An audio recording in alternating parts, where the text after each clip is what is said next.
babyvitality.com, and we're going to talk a little bit about bug bites because yesterday I talked about bug repellent, and repellent is great. I did forget to mention one thing, is that a lot of these bugs are bio-individual. So basically what works for mosquitoes in one place may not work for mosquitoes in another place. Our mosquitoes are pretty darn resistant. We don't have near as much where I live, but the ones we do have, I've tried a lot of different things on them, and they are pretty resistant to a lot of different things. I'm not sure why.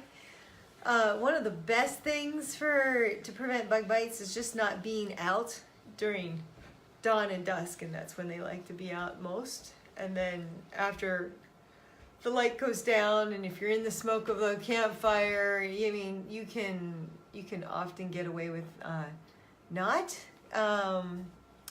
having too much problem. But what I really want to talk about, hi Amy, what I really want to talk about now is what happens if you get a bug bite. So we're going back east, we have ticks, they have a ton of mosquitoes. So not being there is a great, the best protection is prevention, always.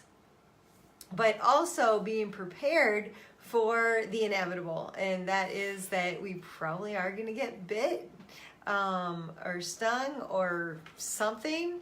And so I want to talk about a few things you can have on hand that can help that situation. So one thing is chamomile, and tea bags are great because basically they make an automatic poultice. So what you do is you open them up, you soak them in something. You can soak it. This thing you can soak in. An even better thing would be to soak it with some echinacea tincture, because echinacea tincture is great for stings. We talked about that before, and so anyway, soak it with some echinacea tincture. Put it on. I had a spider bite here. We'll talk about that one in a second. Soak it in echinacea tincture and put it on the wound, and just let it sit there for 20 minutes or so. It will help with the itching. That's really good. One of the things we found really good, and I know there's a big controversy about whether or not mixing something with activated charcoal inactivates that thing that you're mixing it with.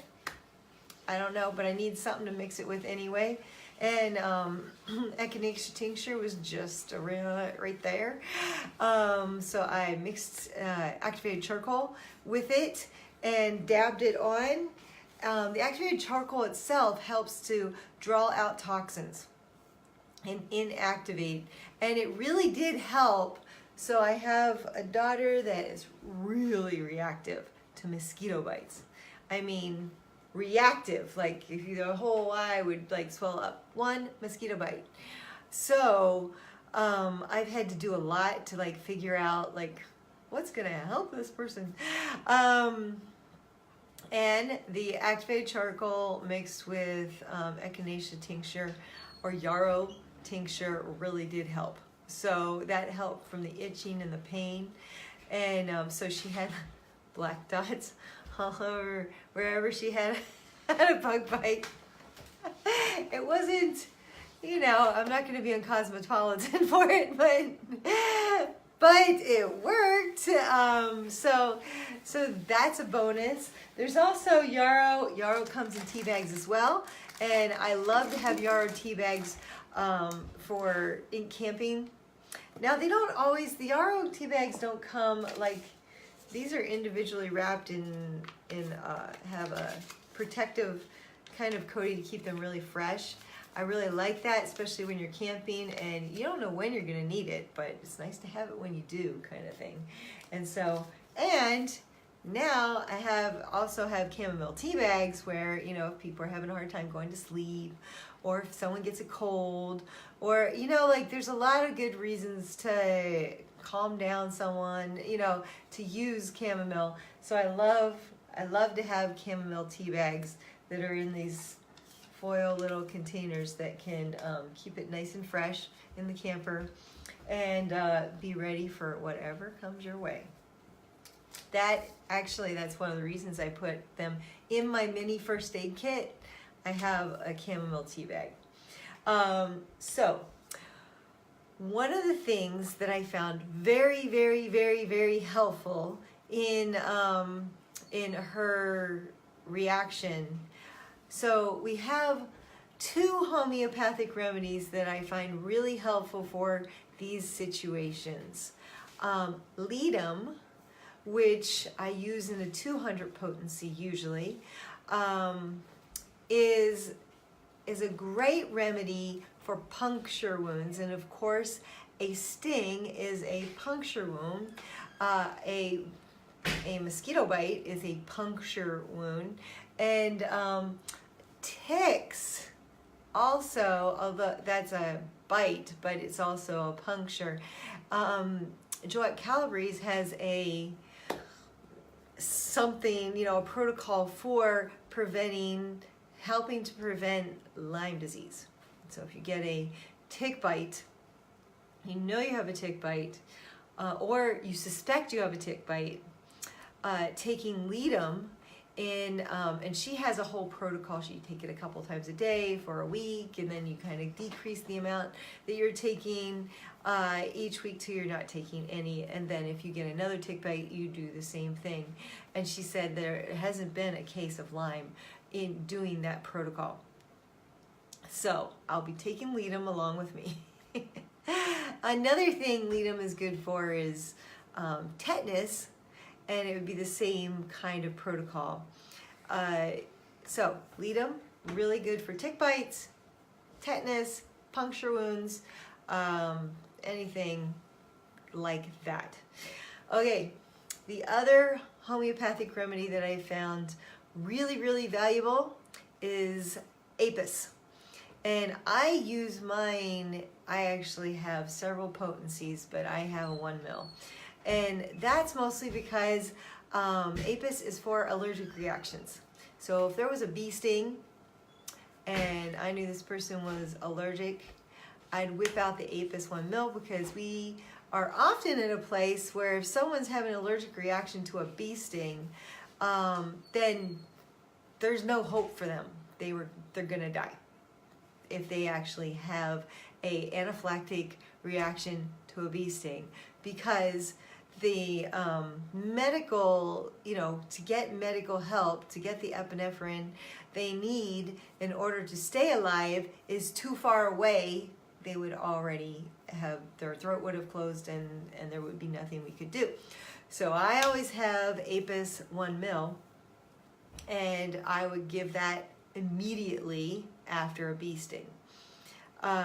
We were in the woods one time, and over half of our party got stung because there was a wasp nest on the trail that had fallen, I think more recently, because they were all swarming around. We didn't know it happened, and we literally walked right into a beehive. It was just a hornet's nest. They're nasty. Anyway, we had already hiked like 2 hours, almost 2 hours. No, it was about an hour. So wherever we went, it was going to be an hour. There was no self-service, and I didn't know whether or not these people had an anaphylactic allergic reaction to bee stings, because they had never been stung before. So I handed out the Apis 1 mil to everyone that got a bee sting, because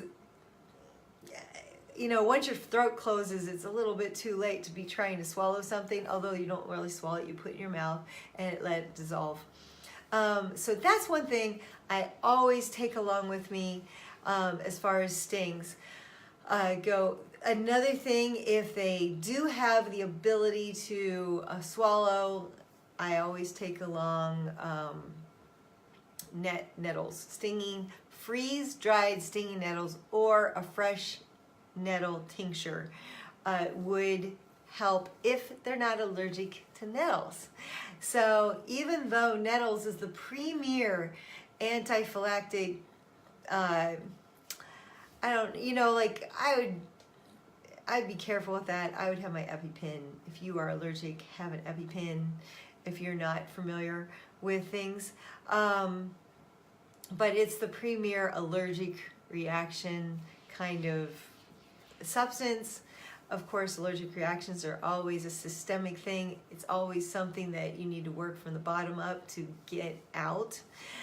But that said, when you're in an emergency situation, you need the emergency stuff. And even though freeze-dried stinging nettles and fresh stinging nettle tincture is one of the premier things for allergic reactions, it also can make people can be allergic to it. So just because it's natural doesn't mean that it's right for every individual. So every individual needs to know. And I wouldn't be trying freeze-dried stinging nettles when you're in a, like an allergic response, like anaphylactic, so it's your throat is closing, That's not the time to try stinging nettles. If, for instance, you have seasonal allergies, and that's not, a death-threatening response, then that would be a good time to see if you're allergic to stinging nettles and to have something else to back it up. I use Apis to back up things like that, but other people might not feel comfortable. That's when you pull out the Benadryl. Sorry, that stuff does work. If you're not allergic to stinging nettle, then stinging nettle is a good substitute for Benadryl. But if you do have an allergic reaction, and this is the reason this thing is so long is because I have to give all these contingencies about don't go in the middle of the woods without your EpiPen, because Sherry said that Apis and stinging nettle will help. All right? Take your EpiPen along. I use medical interventions as my backup plan. So I always have an inhaler. I don't take my asthmatic somewhere with all of these natural remedies without knowing for 100% sure they work. Even so, I have a backup inhaler, because above all, above the fact that I want to use natural remedies, I want her to live. So be safe, try these things out, but have a backup plan.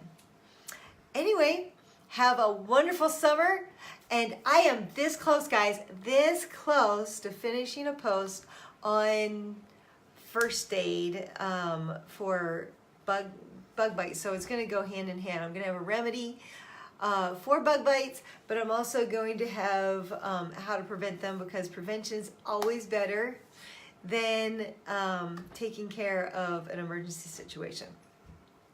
Anyway, that's going to be on redeemingvitality.com. I'm not sure how Patreon is going to fit into this. I think what I want to do is do every other. So I'll do a post on Redeeming Vitality, if it hasn't been forever since I posted on Redeeming Vitality. And then I will do a post on Patreon, so that I have a collection of things coming up on Patreon that is not necessarily on Redeeming Vitality, because remember, Patreon is a closed system, so you have to pay something to get on, even if it's $1. But that also makes it a tiny bit safer to really say real stuff and not give a long sequelae, or so there is some word for this, and it's right on the tip of my tongue. But anyway, don't give a long speech about be safe and make sure you have your backup stuff. Anyway, have a great day, and I will talk to you tomorrow. Bye.